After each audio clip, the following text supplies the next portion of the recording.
A very good afternoon to all of you.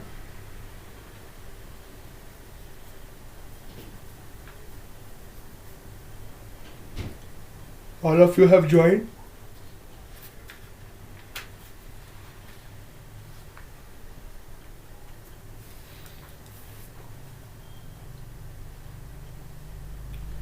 सब लोग meeting में ज्वाइंट हो गए.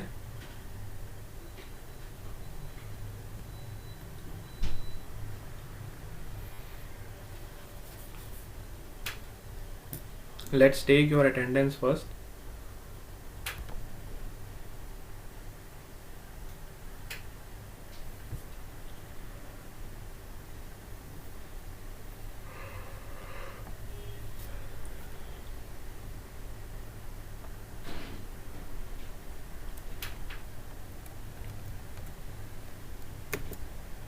Today is 9/12/2020.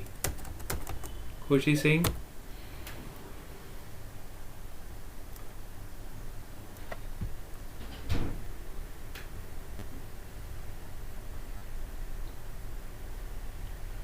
बेटा सबको आवाज आ रही है?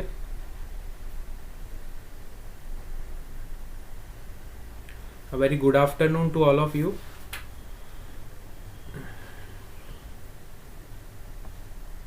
खुशी Singh. Present sir. Puja Patel. Present sir. Maitri Patel. Present sir. Vineet. Maitri Shah. Present sir. Vishwa. Present sir. Priyanshi. Present sir. Swastik.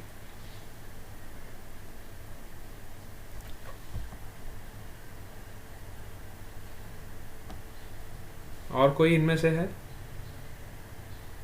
Hitesh.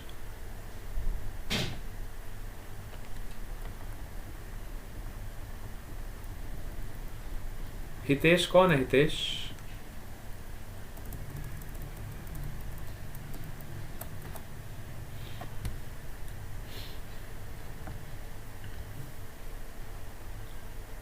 Hitesh Rajpurohit is present. Hitesh का नया एडमिशन है क्या ये?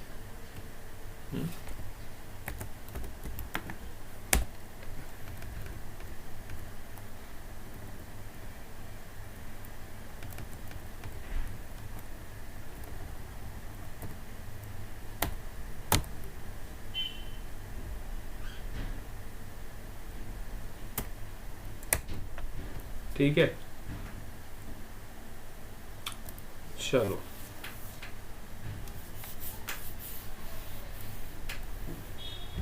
Let's start the class now.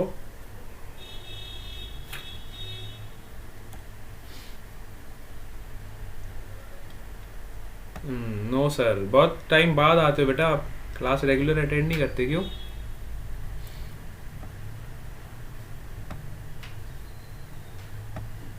Hitesh की बात कर रहा हूँ.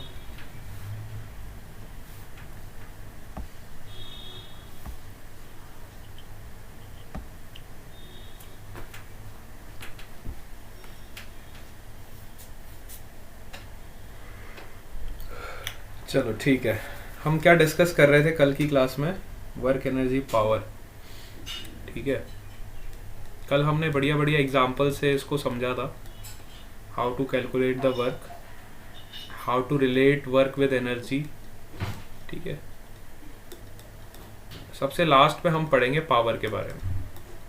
ठीक है, अभी हम वर्क और एनर्जी के बारे में पढ़ रहे हैं, जिसमें सबसे पहले जो हमने चीज़ पढ़ी थी that is your work energy theorem, जो वर्क और एनर्जी दोनों को रिलेट करती है.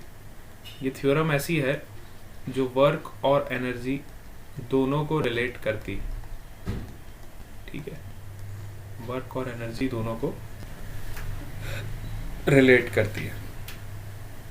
अब सपोज करो आज मैं आपको पोटेंशियल एनर्जी के बारे में थोड़ा बताऊंगा कि पोटेंशियल एनर्जी क्या होती है और वो काइनेटिक एनर्जी से कैसे अलग होती है ना. काइनेटिक एनर्जी के बारे में तो हम काफ़ी चीज़ें जान चुके हैं और काफ़ी सारे एग्जांपल्स भी हमने सॉल्व करे जिसमें काइनेटिक एनर्जी का हमने यूज़ किया। अब हम पोटेंशियल एनर्जी की तरफ बढ़ते जाएंगे और पोटेंशियल एनर्जी के बारे में समझेंगे कि पोटेंशियल एनर्जी क्या होती है ना। सपोज करो हमारे पास एक ब्लॉक है, अभी तक हम इसका हॉरिजॉन्टल मोशन कराते थे, हम इसको आगे की तरफ ले जाते थे कुछ फोर्स के थ्रू, है ना, फिर उसमें एनर्जी में चेंज होता था और उसकी वजह से हम काइनेटिक एनर्जी का चेंज कैलकुलेट करते थे। अब हम ब्लॉक को इस तरफ फोर्स नहीं लगा रहे, अब हम ब्लॉक को ऊपर की डायरेक्शन में फोर्स लगा रहे, ठीक है, और इतना ही फोर्स लगाएंगे कि ये जस्ट ऊपर उठ जाए। अब इसको जस्ट ऊपर उठाने के लिए मुझे कितना फोर्स लगाना पड़ेगा? सपोज करो इस ब्लॉक का मास अगर m है, इसको मुझे जस्ट ऊपर उठाना है ना। इस ब्लॉक को अगर मुझे जस्ट ऊपर उठाना है तो मुझे कितना फोर्स देना पड़ेगा? Not feeling well, okay. Suppose करो आपके पास एक ब्लॉक है या एक बॉल है और उसको आपको ऊपर की तरफ लिफ्ट करना है। तो लिफ्ट करने के लिए जस्ट आपको उसको ऊपर की तरफ लिफ्ट करने के लिए आपको कितना फोर्स अप्लाई करना पड़ेगा कि वो ऑब्जेक्ट आपका जस्ट लिफ्ट हो जाए? कितना फोर्स आप लगाओगे इस ऑब्जेक्ट पे? ये फोर्स का वैल्यू क्या होगा कि ये जस्ट ऊपर की तरफ उठे? तो हम सबको पता है कि इस ब्लॉक पे एक ही फोर्स लग रहा है, that is your mg force. तो अगर मैं इसको mg के बराबर एक फोर्स दूं तो ब्लॉक आपका ऊपर की तरफ उठना शुरू हो जाए, धीरे धीरे ये ऊपर उठने लगेगा, है ना। तो मुझे इसको मैं स्लोली ऊपर की तरफ उठा रहा हूँ, ऐसा नहीं एकदम झटके से उठा के ले गया। I am applying a constant force which is equal to mg so that this block will slowly move with constant velocity। constant velocity से मैं इस ब्लॉक को ऊपर की तरफ उठा रहा हूँ। फाइनली सपोज करो ये ब्लॉक आपका यहाँ पे कहीं पहुँच गया, है ना। तो अब मैंने क्या किया, इस ब्लॉक पे फोर्स लगाया, तो इस ब्लॉक पे फोर्स लगाया तो इस फोर्स की वजह से कुछ वर्क डन प्रोड्यूस हुआ, है ना। इस फोर्स की वजह से सपोज करो ये ब्लॉक आपका h डिस्टेंस तक मैंने ऊपर उठाया, यहाँ से मैंने इसको h डिस्टेंस तक ऊपर उठाया, ठीक है। तो इस फोर्स की वजह से हम सबको पता है अगर किसी बॉडी पे फोर्स लग रहा है तो उसकी वजह से वर्क प्रोड्यूस होगा और वो वर्क का वैल्यू किसके बराबर होगा? F डॉट एस के, because it is a constant force.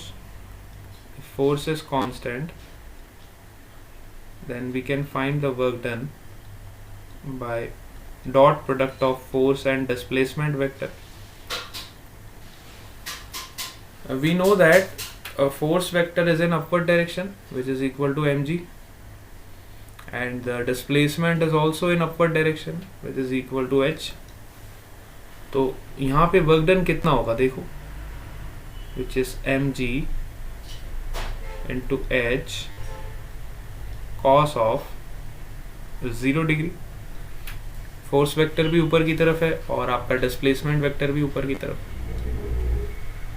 तो ये वर्क डन किसके बराबर हो गया? mg h के बराबर हो गया, है ना। वर्क डन किसके बराबर हो गया? mg h के बराबर हो गया, ठीक है। तो अब अगर मैं बात करूं, इनिशियली आपका ब्लॉक रेस्ट पे था, इसकी इनिशियल वेलोसिटी 0 थी। फाइनली भी जब ये यहाँ पे पहुंचा तो ये वापस रेस्ट में आ गया, मतलब फाइनल वेलोसिटी भी 0 हो गई। तो अगर मैं काइनेटिक एनर्जी की चेंज की बात करूं तो इस पॉइंट से लेके इस पॉइंट तक काइनेटिक एनर्जी में तो कोई चेंज हुआ ही नहीं। अगर मैं काइनेटिक एनर्जी की चेंज की बात करूं तो फर्स्ट पोजीशन से सेकंड पोजीशन तक अगर मैं काइनेटिक एनर्जी के चेंज की बात करूं तो चेंज क्या होता है? Final kinetic energy minus initial kinetic energy. लेकिन यहाँ तो फाइनल वेलोसिटी भी 0 है और इनिशियल वेलोसिटी भी 0, तो आपका चेंज क्या हो जाएगा? चेंज भी 0 हो जाएगा। काइनेटिक एनर्जी का चेंज क्या हो गया? काइनेटिक एनर्जी का चेंज क्या हो गया, जीरो हो गया, है ना। अगर काइनेटिक एनर्जी का चेंज जीरो हो गया तो ये सारा का सारा वर्क डन कन्वर्ट किस में हुआ, ये सारा का सारा वर्क डन जो हुआ है ये किस में कन्वर्ट हो गया। हमने वर्क डन कुछ किया है तो इस ऑब्जेक्ट के पास कुछ तो एनर्जी होगी ना, इस ऑब्जेक्ट के पास कुछ तो एनर्जी होगी, तो वो एनर्जी कौन सी एनर्जी होगी, तो इसी एनर्जी को बोला गया पोटेंशियल एनर्जी। ठीक है, इसी एनर्जी को क्या बोला गया, पोटेंशियल एनर्जी बोला गया। तो जितना भी वर्क डन हमने किया वो सारा का सारा किस में कन्वर्ट हो गया, पोटेंशियल एनर्जी में कन्वर्ट हो गया, क्योंकि काइनेटिक एनर्जी में तो कुछ चेंज हुआ ही नहीं। काइनेटिक एनर्जी तो अभी भी जीरो है और पहले भी जीरो थी। तो काइनेटिक एनर्जी जब पार्टिकल की जीरो है तो जो वर्क डन हमने किया, इस फोर्स को लगा के जो हमने वर्क डन किया इस ब्लॉक पे, वो सारा का सारा कहाँ चला गया, वो सारा का सारा आपका पोटेंशियल एनर्जी में कन्वर्ट हो गया। बात समझ आ रही है आपको। वो सारा का सारा वर्क डन जो हमने किया वो किस में कन्वर्ट हो गया, पोटेंशियल एनर्जी में कन्वर्ट हो गया, है ना।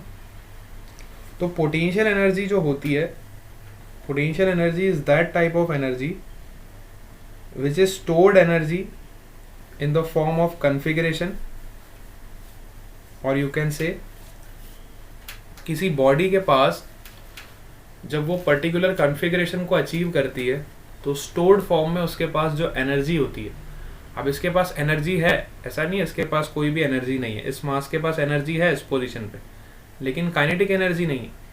काइनेटिक एनर्जी नहीं है तो कौन सी एनर्जी है, पोटेंशियल एनर्जी। ठीक है, स्टोर्ड फॉर्म में जो एनर्जी होती है उसको हम बोलते हैं पोटेंशियल एनर्जी। ठीक है, अभी सपोज करो मैं इस ब्लॉक को ऐसे लेके जाता, ठीक है, अभी मैं स्ट्रेट लेके नहीं गया, अब सपोज करो मैं इस ब्लॉक को इधर ऐसे घुमा के लेके जाता, फाइनली यहीं पे पहुंचाया मैंने, लेकिन मैं कुछ इस पाथ से लेके गया इस ब्लॉक को। ठीक है, ये वाले पाथ से मैं इस ब्लॉक को लेके जा रहा हूँ, बात समझ आ रही है। और फाइनली हम कहाँ पे पहुंच गए, यहाँ पे पहुंच गए। ठीक है, तो अभी भी अगर मैं डिस्प्लेसमेंट की बात करूं तो आपका डिस्प्लेसमेंट तो उतना ही है h के बराबर। ध्यान से देखो, डिस्प्लेसमेंट इज सेम, चाहे आप इसको इधर से लेके जाओ, चाहे आप इसको इधर से लेके जाओ, चाहे आप इसको इधर से क्यों ना घुमा के लेके जाओ, डांस करा के लेके जाओ, डिस्प्लेसमेंट इज सेम। इनिशियल और फाइनल पोजीशन के बीच का जो गैप है दैट इज ऑलवेज सेम। जब तक वो सेम है तब तक आपका वर्क डन किसके बराबर होगा, mgh के बराबर, और यही वर्क डन आपका पोटेंशियल एनर्जी के फॉर्म में स्टोर हो जाए, यही वर्क डन हमारा पोटेंशियल एनर्जी के फॉर्म में स्टोर हो जाए। तो यहाँ से एक बात हमें पता चली कि आप किसी भी पाथ से इस ब्लॉक को लेके जाओ, ये मैटर नहीं करता कि आप कहाँ से ले जा रहे हो, इन ऑल द 3 केसेस और 4 केसेस आपका जो पोटेंशियल एनर्जी का वैल्यू है वो सेम रहेगा, विच इज mgh। ठीक है, पोटेंशियल एनर्जी का जो वैल्यू है, potential energy is a function of displacement, है ना। Potential energy is a function of your displacement, h is your displacement which is equal to mgh। Second point हमने ये notice किया कि ये जो mgh है it is independent of path, it is independent of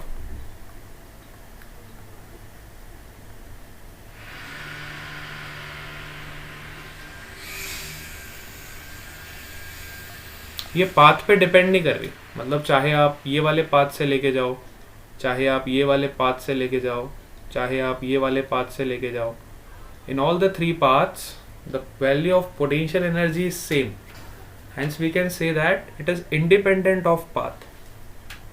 सो अब ये पाथ पे डिपेंड नहीं कर रही तो किस पे डिपेंड कर रही, it is depending on the initial and final position, it is depending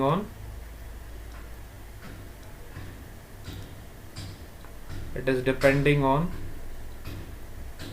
initial and final position.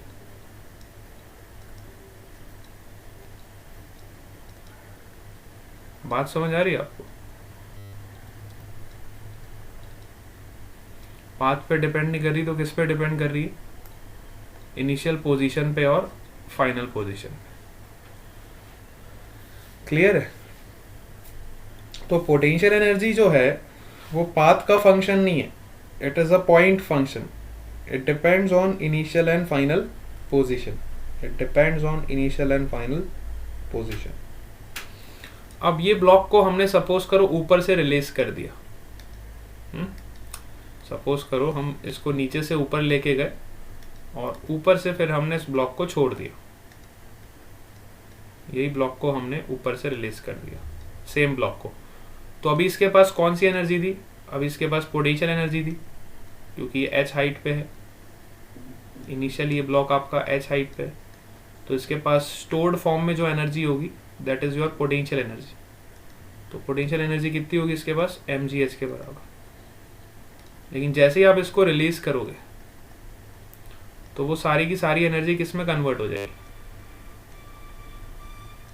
जैसे ही ब्लॉक आपका नीचे स्ट्राइक करेगा तो इसके पास कुछ वेलोसिटी होगी ना. अगर किसी मास के पास वेलोसिटी है तो उसके पास काइनेटिक एनर्जी भी होगी. तो ये जितनी भी पोटेंशियल एनर्जी है जो इस ब्लॉक ने स्टोर करके रखी है वो सारी की सारी किस में कन्वर्ट हो जाएगी? काइनेटिक एनर्जी में कन्वर्ट हो जाएगी. So I can write here mgh is equal to half mv square. This is your conservation of energy. You can say that energy at point A, which is equal to energy at point B. Energy at point A, which is equal to energy at point B. This is your conservation of energy. ठीक है, यहाँ से m से अब आप cancel कर दो तो आपको v की वैल्यू पता चल जाएगी. This under root of 2gh. ठीक है. तो एनर्जी का जो कंजर्वेशन है ये एक मेथड है to calculate the different parameters. अगर मैं चाहता तो मैं इस वेलोसिटी को 1D मोशन का कंसेप्ट को लगा के भी निकाल सकता था, लेकिन एनर्जी का कंसेप्ट लगा के मैंने इसलिए निकाला क्योंकि हम अभी वर्क एनर्जी एंड पावर पढ़ रहे हैं. तो एनर्जी का कंसेप्ट लगा के भी आप इसकी वेलोसिटी को कैलकुलेट कर सकते हो, और अगर आपके पास 1D मोशन का कंसेप्ट है तो आप वहां से भी इसको निकाल सकते हो. देखो, अगर मैं चाहता तो यहाँ पे motion of equation of motion लगाता s is equal to ut plus half at square, you will get the same answer. तो देखो आपका डिस्प्लेसमेंट कितना हुआ? h के बराबर. You will substitute here h. Initial velocity is 0 and the block in this position u is equal to 0. Half acceleration is acceleration due to gravity which is g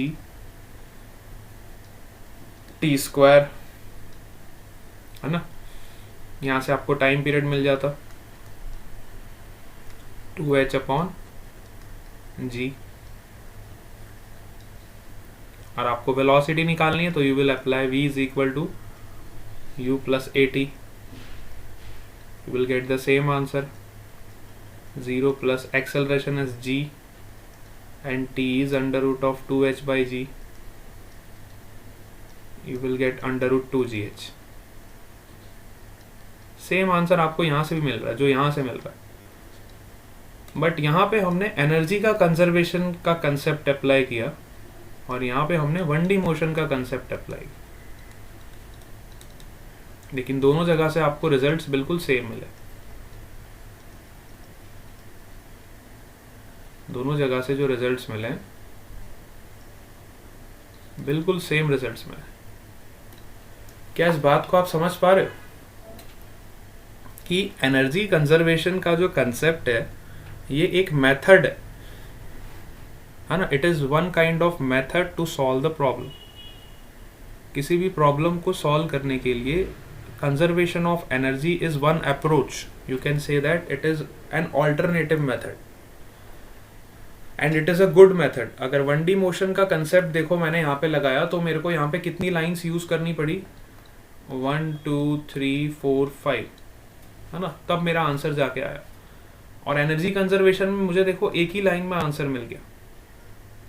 तो it is the shortest method, you can say energy conservation is a short method, it is more convenient method to calculate the given parameter. इसलिए हमें energy conservation पढ़ाया जाता है, इसलिए हमें work energy power वाला chapter पढ़ाया जाता है, ताकि हम इससे भी अच्छे अप्रोच को एनालिसिस में ले सके, इससे भी अच्छे मेथड को हम सीख सके। बात समझ आ रही? ठीक है, तो ये है एनर्जी कंजर्वेशन का कंसेप्ट। तो अब टोटल एनर्जी क्या होती है सिस्टम की, है ना? टोटल एनर्जी क्या होती है? टोटल एनर्जी क्या हो सकती है किसी भी ऑब्जेक्ट के पास? काइनेटिक एनर्जी और पोटेंशियल एनर्जी। टोटल एनर्जी क्या हो सकती है? दो ही तरह की तो एनर्जीज होती हैं, one is your kinetic energy and another is your potential energy. तो इसी को हम बोलते हैं total energy of the system. Total mechanical energy, kinetic energy plus potential energy is your total mechanical energy of the system. ठीक है, तो energy conservation में आपको क्या कंसेप्ट अप्लाई करना रहता है कि इनिशियल एनर्जी जो होगी पार्टिकल के पास, सपोज करो ये आपका सिस्टम है, इनिशियली, फाइनली ये ऐसे चल चल के यहाँ पे कहीं पहुंच गया। ठीक है, ये आपका सिस्टम फाइनली यहाँ पे कहीं पहुंच गया। I can apply energy conservation, that is kinetic energy initial plus potential energy initial। ये इसके पास initial energy है। final energy इसके पास क्या होगी? kinetic energy final plus potential energy final। According to conservation of energy, energy can neither be created nor be destroyed, it can simply transfer from one form to another form। So you can say that total initial energy, which is equal to total final energy।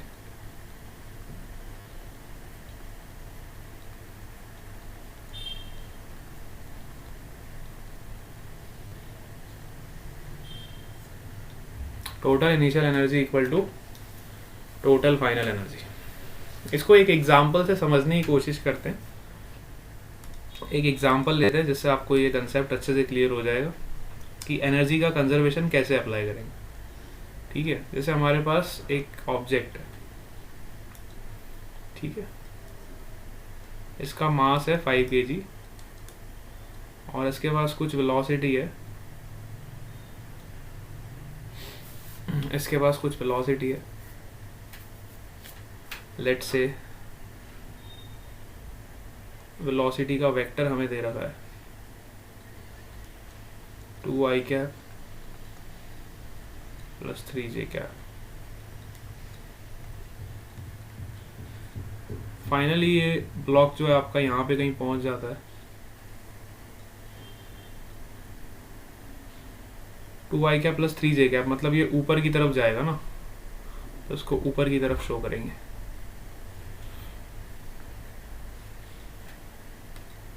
Suppose करो finally आपका block इधर कहीं पहुंच जाता है, नीचे से start हुआ है और ऊपर की तरफ जा रहा है, 2i cap plus 3j cap, मतलब ये कहीं इधर कहीं पहुंच जाएगा। 2 मीटर पर सेकेंड से x एक्सिस पे जाएगा, 3 मीटर पर सेकेंड से y एक्सिस पे जाएगा, तो ये फाइनली इधर कहीं पहुंच जाएगा। और फाइनल वेलोसिटी सपोज करो इसकी हो जाती है, this is initial velocity, this is final velocity। ये कितनी हो गई? लेट्स से हमें फाइंड करनी है ना, फाइनल वेलोसिटी हमको फाइंड करनी है, कितनी होगी? अगर हमें हाइट दे रखी है कि ये कितनी हाइट कवर कर गया, सपोज करो ये 20 मीटर्स कवर कर गया, 20 मीटर्स हाइट ये कवर कर गया यहाँ से लेके यहाँ तक। ठीक है, तो हमें फाइंड करना है इसकी फाइनल वेलोसिटी कितनी होगी, है ना। The question is that we have to calculate the final velocity of this block. ठीक है, तो अब हम क्या करेंगे, एनर्जी का कंजर्वेशन लगाएंगे। We will apply the conservation of energy. ठीक है, एनर्जी का कंजर्वेशन कैसे लगाओगे, initial kinetic energy plus initial potential energy is equal to final kinetic energy plus final potential energy.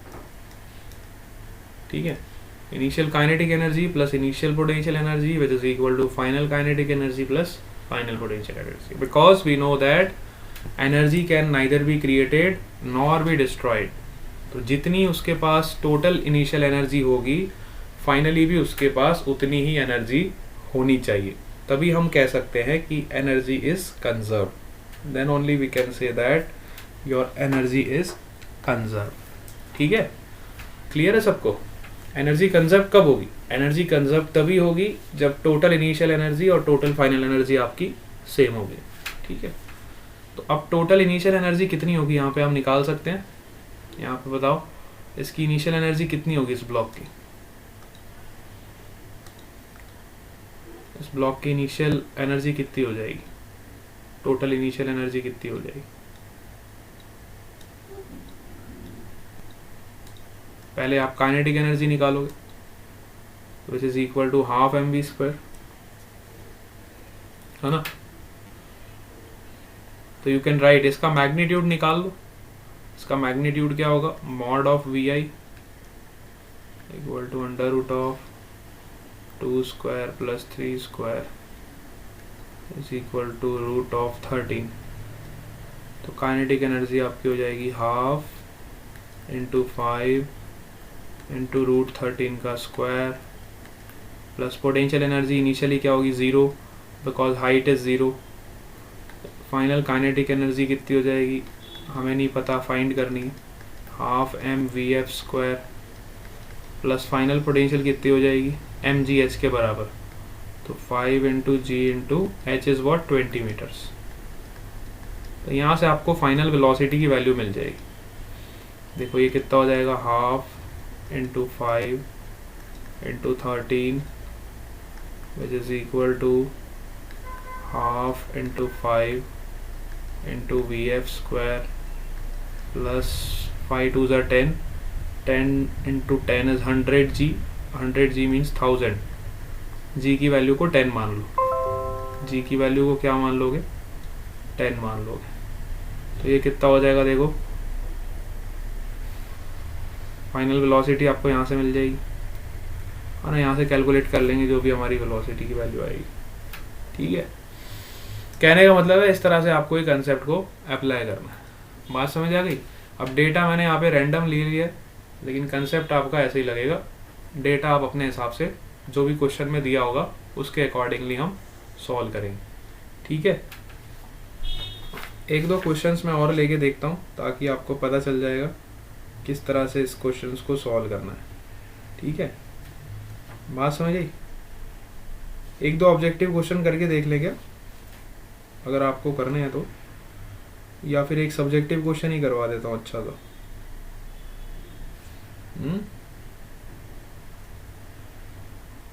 Yes और नो?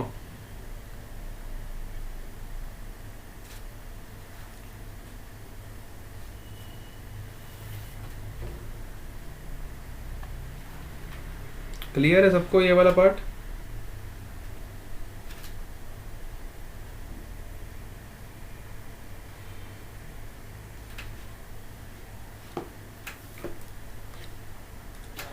चलो देखो इधर, अब एक क्वेश्चन आपके लिए दे रहा हूँ, सब लोग इसको ट्राई करेंगे। सपोज करो हमारे पास एक ब्लॉक है यहाँ पे, इसका मास है 2 kg,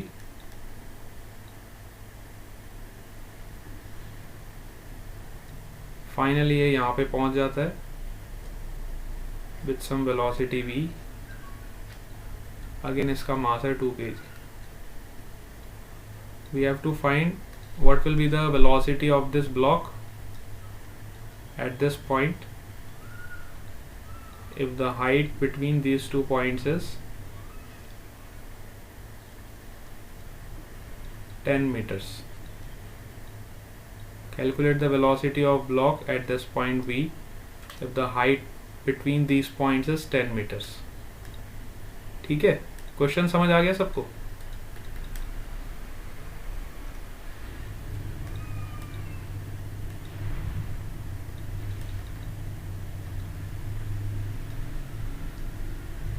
है ना, क्वेश्चन सबको क्लियर है ना? देखो यहाँ पे भी आपको एनर्जी कंजर्वेशन ही अप्लाई करना है, और जो अभी मैंने आपको कंसेप्ट सिखाया एनर्जी कंजर्वेशन का, वही चीज़ आप यहाँ पे अप्लाई करोगे। और मुझे बताओ कि इस पॉइंट पे इस ब्लॉक की वेलोसिटी कितनी होगी। जैसे ये ब्लॉक आपका इस पॉइंट पे पहुँचेगा, ये सरफेस आपका स्मूथ है, it is sliding on a smooth surface. ठीक है, स्मूथ सरफेस पे हमारा ब्लॉक चल रहा है, यहाँ पे कोई भी फ्रिक्शन नहीं। हमें बताना है कि इस पॉइंट पे इसकी वेलोसिटी कितनी होगी। अब देखो, इस तरह के पाथ पे आप 1D मोशन नहीं लगा सकते ना। आपका पाथ देखो कर्वीलीनियर पाथ है। अब इस पाथ पे 1D मोशन 2D मोशन का इक्वेशंस हम यहाँ पे लगाएंगे तो वो बहुत लेंदी हो जाएगा, और हो सकता है उससे हमें आंसर ना भी मिले। तो इस तरह के कॉम्प्लिकेटेड पाथ जब आपके होते हैं तो हमें एनर्जी कंजर्वेशन ही काम आता है। ठीक है, जब कॉम्प्लिकेटेड पाथ पे आपका ऑब्जेक्ट चलता है तो वहाँ पे हम एनर्जी कंजर्वेशन की हेल्प से क्वेश्चंस को सॉल्व करते हैं। तो यहाँ पे मुझे जल्दी से फाइंड करके बताओ कि बॉटम मोस्ट पॉइंट पे इसकी वेलोसिटी कितनी होगी। सबको फाइंड करना है, बॉटम मोस्ट पॉइंट पे इसकी वेलोसिटी कितनी हो जाएगी।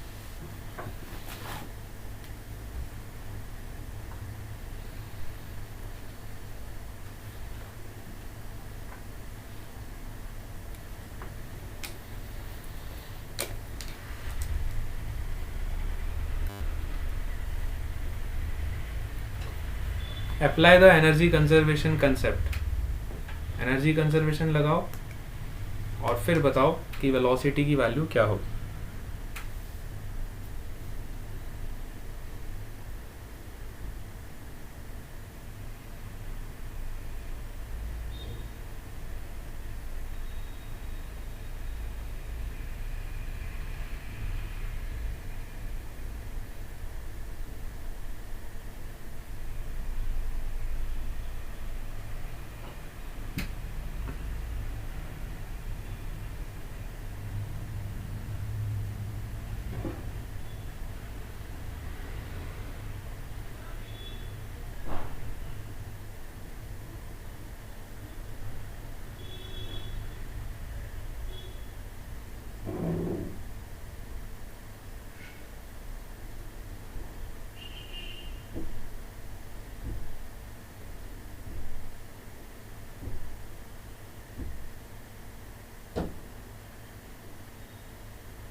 हाँ, किसी ने ट्राई किया?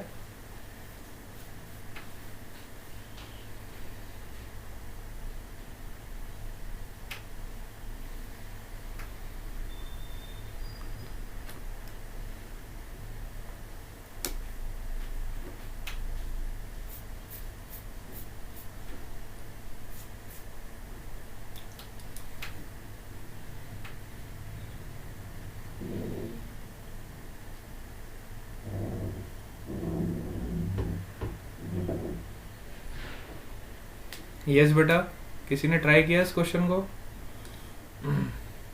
अच्छा मुझे ये बताओ कि ए पॉइंट पे टोटल एनर्जी क्या होगी इस ब्लॉक के पास? What will be the total energy at point A? Total energy हम सबको पता है ना क्या होती है, kinetic energy at point A plus potential energy at point A.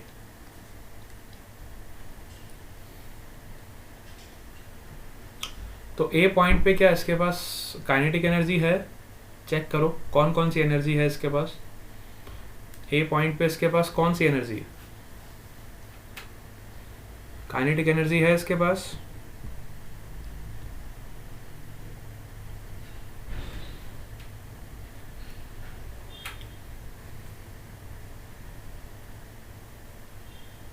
Yes और नो?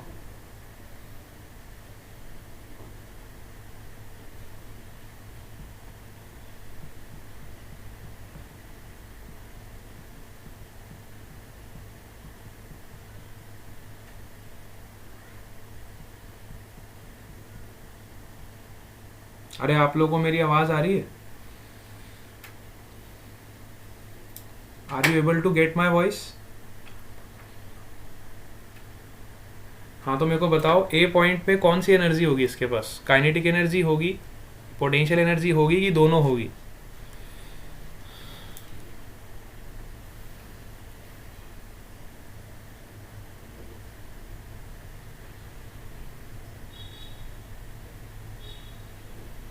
पोटेंशियल एनर्जी होगी, है ना? बिल्कुल सही जवाब है। ए पॉइंट पे इसके पास कौन सी एनर्जी होगी बेटा? अभी ए पॉइंट पे तो ये रेस्ट पे है ना, फिर ये धीरे धीरे आगे चलेगा। तो इनिशियली तो इसके पास काइनेटिक एनर्जी ए पॉइंट पे 0 है। पोटेंशियल एनर्जी इसके पास होगी।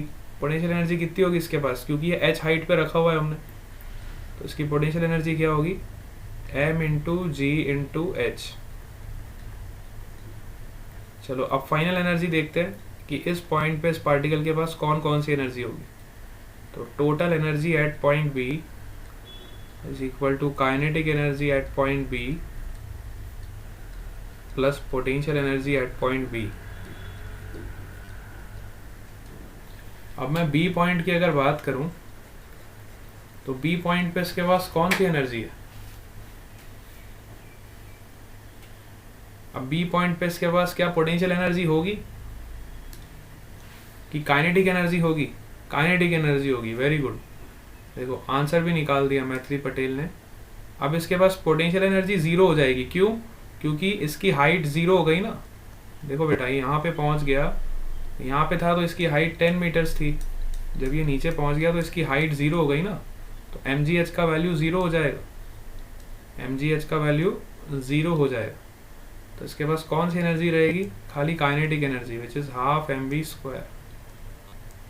and by energy conservation we can say that total energy at point A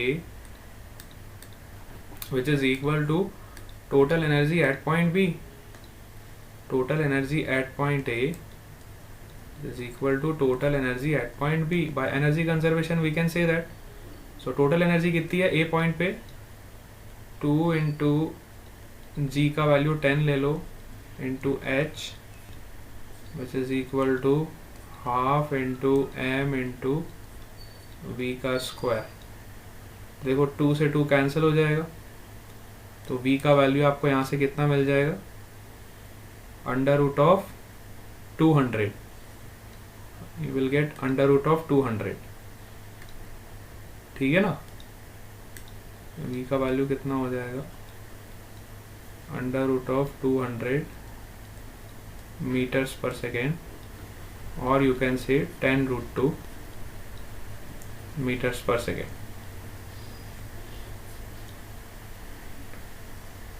हाँ बात समझ आई आपको? तो इस तरह से हम एनर्जी को बैलेंस करते हैं, मतलब टोटल एनर्जी जो इनिशियल थी उस पार्टिकल के पास उतनी एनर्जी उसके पास फाइनली भी होनी चाहिए। So this is by law of conservation of energy, that is energy can neither be created nor be destroyed. ठीक है, एनर्जी का खाली ट्रांसफॉर्मेशन हुआ है।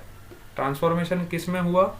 पोटेंशियल एनर्जी से काइनेटिक एनर्जी में आपकी एनर्जी ट्रांसफॉर्म हुई है। देखो ए पॉइंट पे अगर मैं बात करूँ तो इसके पास सारी की सारी पोटेंशियल एनर्जी के फॉर्म में एनर्जी स्टोर्ड थी, ठीक है, क्योंकि ये कुछ हाइट पे था। जैसे ये नीचे आया तो इसकी पोटेंशियल एनर्जी धीरे धीरे कम होती गई। अगर मैं सपोज करूँ इन बिटवीन कहीं पे फाइंड करना चाहूँ तो इन बिटवीन पे अगर सपोज करो आपका ब्लॉक जब यहाँ पे कहीं होगा तो इसके पास दोनों एनर्जीज होगी, क्योंकि इसके पास कुछ हाइट भी होगी। सपोज करो यहाँ पे ये 5 मीटर्स पे पहुँच गया जब, तो इसके पास पोटेंशियल एनर्जी भी होगी इस मोमेंट पे, और इसके पास काइनेटिक एनर्जी भी होगी, इसके पास वेलोसिटी भी होगी, ठीक है। अगर मैं इन बिटवीन कहीं मिडवे पाथ की बात करूं तो यहाँ पे इस ब्लॉक के पास दोनों एनर्जीज होगी। फिर धीरे धीरे होगा क्या, एक्चुअली में इस सिचुएशन में हो क्या रहा है, इस सिचुएशन में आपको अगर मैं बताऊं तो इसमें हो क्या रहा है, पहले तो आपके पार्टिकल के पास सारी एनर्जी पोटेंशियल के फॉर्म में स्टोर थी, है ना। धीरे धीरे हुआ क्या, पोटेंशियल एनर्जी कम होती गई, पोटेंशियल एनर्जी आपकी डिक्रीज होती गई। क्यों? क्योंकि आपकी हाइट कम होती गई। जैसे जैसे आप नीचे आते जाओगे तो हाइट कम होती जाएगी ना, तो पोटेंशियल एनर्जी कम होती जाएगी, और नीचे आओगे तो वेलोसिटी बढ़ती जाएगी, तो काइनेटिक एनर्जी बढ़ती जाएगी। फिर और नीचे जाओगे तो और पोटेंशियल एनर्जी कम हो जाएगी, और काइनेटिक एनर्जी आपकी इंक्रीज हो जाएगी, और जैसे ही आप यहाँ पे पहुँचोगे तो यहाँ पे पोटेंशियल एनर्जी ज़ीरो हो जाएगी। क्यों? क्योंकि हाइट आपकी ज़ीरो हो गई, और काइनेटिक एनर्जी आपकी मैक्सिमम हो जाएगी, ठीक है। तो ये वो पॉइंट होगा जहाँ पे आपकी काइनेटिक एनर्जी मैक्सिमम होगी, और ये वो पॉइंट होगा जहाँ पे आपकी पोटेंशियल एनर्जी मैक्सिमम होगी। और इसके बीच में अगर मैं किसी भी पॉइंट पे हूँ तो मेरे पास दोनों तरह की एनर्जीज होंगी, काइनेटिक एनर्जीज भी होंगी और पोटेंशियल एनर्जी भी होगी। बात समझ आ रही है? तो इस तरह से आपकी एनर्जी का एक फॉर्म से दूसरी फॉर्म में कन्वर्जन होता है। Your energy is converting from one form to another form, but the total sum of energy is always constant. Total sum of energy अगर मैं A पॉइंट पे बोलूँ तो A पॉइंट पे सपोज करो इसके पास कितनी एनर्जी थी, mgh के बराबर, है ना, which is 2 into 10 into 10, मतलब इसके पास 200 जूल्स थी एनर्जी। इनिशियल एनर्जी इसके पास कितनी थी, 200 जूल। तो जब ये इस पॉइंट पे पहुंचा तो दोनों काइनेटिक एनर्जी और पोटेंशियल एनर्जी मिला के कितनी होनी चाहिए, 200 ही होनी चाहिए, 200 से ज़्यादा नहीं हो सकती, क्योंकि इसके पास टोटल एनर्जी कितनी है, 200 ही है ना। घर से आप 200 रुपये लेके निकले हो तो कुछ पैसे आपने इसमें खर्च कर दिए पोटेंशियल एनर्जी में, कुछ पैसे काइनेटिक में इंक्रीज कर दिए, इसमें कुछ घट गया, इसमें कुछ बढ़ गया, लेकिन दोनों का सम मिला के वापस कितना होना चाहिए, 200 ही होना चाहिए ना। टोटल पैसे तो आपके उतने ही रहेंगे। फिर और नीचे चलेगा तो पोटेंशियल एनर्जी और आपकी जीरो हो गई। अब ये 200 की 200 जूल जो एनर्जी थी ये सारी की सारी किसमें कन्वर्ट हो गई, काइनेटिक के फॉर्म में। लेकिन अभी भी आपके पास टोटल एनर्जी तो 200 ही है, अभी भी आपके पास जो टोटल एनर्जी है वो 200 जूल के बराबर ही है। तो कहने का मतलब ये है कि आपकी जो टोटल एनर्जी है वो हर पॉइंट पे कांस्टेंट, हाँ, लेकिन आपकी काइनेटिक एनर्जी और पोटेंशियल एनर्जी में चेंज हो रहा है, काइनेटिक एनर्जी और पोटेंशियल एनर्जी में चेंज हो रहा है, लेकिन दोनों का जब आप सम करोगे, when you sum both the energies then it's sum is constant. मैं ये नहीं कह रहा हूँ कि पोटेंशियल एनर्जी कांस्टेंट है, मैं ये भी नहीं कह रहा हूँ कि काइनेटिक एनर्जी आपकी कांस्टेंट है, मैं कह रहा हूँ कि दोनों का सम जो है, दोनों का सम जो है वो कांस्टेंट, और इसी को हम मैकेनिकल एनर्जी बोलते हैं। इसी एनर्जी को हम क्या बोलते हैं, मैकेनिकल एनर्जी बोलते हैं। क्या मेरी बात आपको समझ आ रही है? मैं क्या समझाने की कोशिश कर रहा हूँ आपको पता चल रहा है? Everyone is getting this? Yes और नो? बहुत बढ़िया, ठीक है। तो आज आपको मैं बहुत सारा होमवर्क देने वाला हूँ, इसलिए मैं आपकी क्लास आज जल्दी छोड़ रहा हूँ थोड़ा। आपको होमवर्क बहुत अच्छे से करना है। आज आपको मैं कुछ क्वेश्चंस दूंगा होमवर्क के लिए और सबको सॉल्व करना है वो। आज का होमवर्क पूरा एनर्जी कंजर्वेशन पे होगा, और वर्क के जो कंसेप्ट्स हम ऑलरेडी कवर कर चुके हैं उन दोनों कंसेप्ट्स को मिला के मैं आपको क्वेश्चन देने वाला हूँ, ठीक है। तो उसको बहुत अच्छे से सॉल्व करना है आपको, ठीक है बेटा, okay, bye bye to all of you.